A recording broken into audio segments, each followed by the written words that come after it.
So we asked you what one word comes to mind when you hear imposter syndrome, and boy, did I get some amazing words. I mean, like this is what we ended up with. Um, but a sense of a kind of a lack of belonging, doubt, self-doubt, um, low confidence, masking, missed opportunities. Somebody put another day in the office. Somebody else put me, and I'm thinking, please, let me know who you are. We're here to help. Don't feel alone. Anxiety, stress, culture. There were some other interesting words around childhood and environment, and you'll see in the couple of slides along that I will talk about that. So I don't think there's any surprises to any of these words here, but if you have any thoughts, put them in chat. As I say, we'll collect your thoughts as you're looking at this. But yeah, it kind of again didn't surprise me. Did it make me feel sad? Yes, it did. But then I thought, we're coming together to talk about it. So at least everyone on this call will, at the end of the call, I hope, feel that they've got a way forward. So we also asked you, what are you hoping to take away with you by the end of this session, by the end of this event? And really, I kind of grouped what you said into three parts: confidence, practical tools, connection. And it just made sense. It just immediately made sense. So the kind of that these statements here, believing I am enough and I do belong, that's the statements that really I want you all to walk away with as a mantra. Make this your new mantra. Print that out, stick it on the fridge, put it on the wall, put it on your laptop. The tools, yeah, we can talk about this till the cows come home, and that's good because we bond, we connect, and we share experiences. You feel you're not alone, but also actually everyone on this call, you registered and you've shown up. So that tells me that what you want to do is to find a way forward, find a way through. So practical tools, and that's what we hope we can give you. Oh, right. So just thinking, going back to the beginning, as it were, and I just want to have a quick look at imposter feelings. And again, imposter syndrome is something that we all talk about. Is it syndrome? Is it a phenomena? I like imposter feelings. I came across that as a term, and it seemed to really sit well with me. But just as a kind of reminder, what is, imposter syndrome or imposter phenomena? It's that persistent self-doubt. It's the belief that success is, due to luck or timing. So if you're somebody in the room right now, and you've actually said, oh no, it was just good luck, or I was in the right place at the right time. Stop saying that. Stop saying that and own that thing, own that success. So it's that distorted inner narrative, a cycle of overworking and perfectionism. I am a perfectionist. I've had to work really hard at training myself to look at something and go, that'll do, send it. Just don't worry, send it. 70% of people experience imposter feelings at some point. That's really large. The 30% that don't, maybe some of them may have some red flags over their heads, but that's a session for a different day, I think. But the majority, this is the thing, it's the majority that do experience some kind of imposter feeling. And we are part of that majority. So if you're sitting there thinking it's only me, no, it's not. As you look around the room at your colleagues, it's probably most of them, 70% of them. So something that when I'm coaching, something I always ask or share with my coachees is that, did you know that your critical inner voice is actually a protective mechanism? Our brains are hardwired, right, to protect you, to keep you safe, to make sure you stay alive, and that you live a life, right? And actually, a lot of that inner voice is protecting you. It doesn't feel like it because it feels like it's going against you, but it's actually there to protect you. So I always say that, make friends with that inner voice. I mean, these messages, do start early. These messages can start from childhood. They can come around through failure, you know, um, approval, whether it's parents. I remember one of my really good friends at school, came running home with a B, and she was told, yes, but your cousin got an A. These sorts of things have happened to all of us, and they leave their marks. There's cultural expectations here as well. So, that's also an interesting area to get into. So, um, that inner voice thrives. It fuels itself in that achievement driven environment. And when you look around you, everything's about, why isn't it top? Why isn't it 5 stars? Why isn't it A plus? When you think about we're a culture where we are, I mean, I'm inundated with surveys and, how did you rate this? I'm so tired of those. I'm exhausted of those. But that's the culture we live in. There's this validation, grades, promotion, recognition. Um, that critical inner voice also mirrors cultural and systemic bias as well. So women, underrepresented groups, those that inner critic is amplified, in this environment, which is the culture and the system kind of amplifies it. So to my point, that inner voice is trying actually to help you. It's keeping you safe. It's wanting to keep you safe. But what it is it needs retraining. And so a tip here for me to share with you is embrace and make friends with your inner critic. And sometimes you need to kind of, let it know that you're right. I'm okay. You don't need to worry about me. I've got this. I'm gonna be all right. You can take a seat. I will kind of, and and that kind of visualization exercise is something I do quite a bit with my coaches. So have a think about this as a tip. I don't know if anybody's tried this. If you have already tried it, let us know in chat, how it went, whether it worked for you or not. But make friends with your inner voice.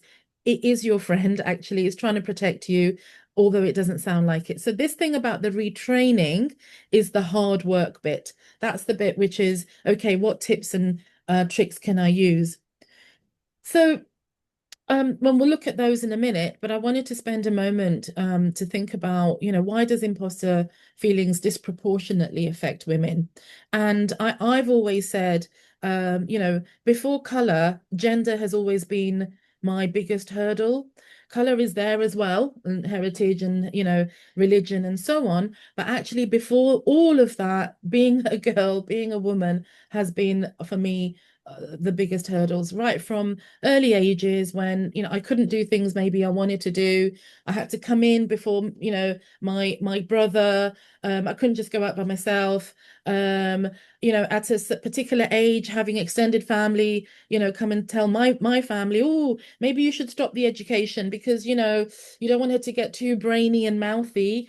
She might not be marriageable if you get her too educated. Imagine that. I mean, wow. So it starts that, for women at an early age, you hear these messages.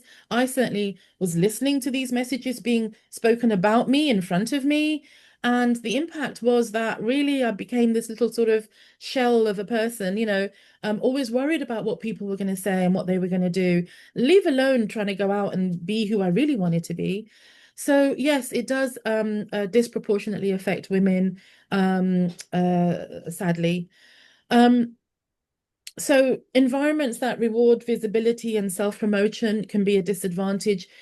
Many women don't naturally fall into being, really being visible and really self-promoting. We do it. I do it, but I have to force myself to do it. I have to do it because, I run my own business. I'm kind of like, I need to be out there, but it cringes me. But I do it and I've learned to appreciate doing it. So the environments that need visibility and that self-promotion, make us kind of step back as opposed to step forward. Women frequently carry additional relational care responsibilities, which obviously make it much harder as well. And I work, it's interesting because lately I've been working with women at an age where family have left home. And what we're working on is like, reconnecting them with their true self from back in the day, from that 18-year-old or whatever year old. But and we do carry all these different identities. So these particular women that I'm working with have these are other identities have gone and they're feeling a bit lost in kind of reconnecting and working their way back to themselves.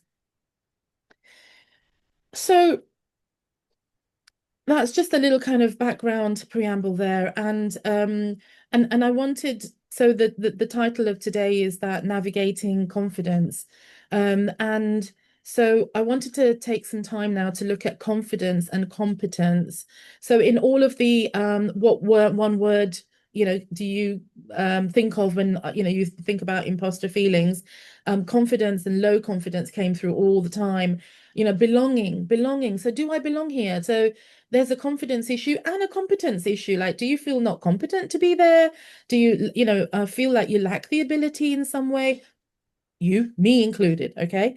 So I wanted to have just a look at confidence and competence. So I kind of sat down, had a little look around, shuffle around my reading materials, and this is what I came up with. So um confidence is what people see above the waterline. So you might be looking at me right now and thinking, well, Ashan's a very confident person. And I once said to a colleague, do you know, I'm actually an introvert. And she laughed in my face, absolutely just went, you, an introvert, huh? I was broken in that moment because I thought, I really am. I really am. What you see is not a show. I genuinely want to be positive and up for you. But after this call, I'm going to need to lie down. I'm going to need a cup of tea and a quiet sit down and some time to just replenish what I've shared, the energy that I've shared with you. So confidence is what people see above the waterline, and we can fake it. We can fake it. It's the body language and that self-reassurance and so on.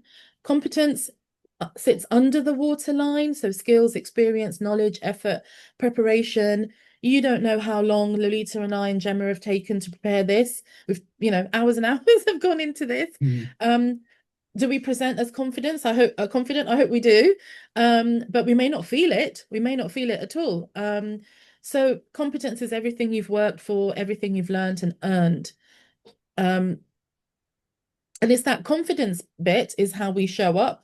Competence is what we bring, right? So I could show up now confident, but actually be talking rubbish. So, you would be like, not sure about this.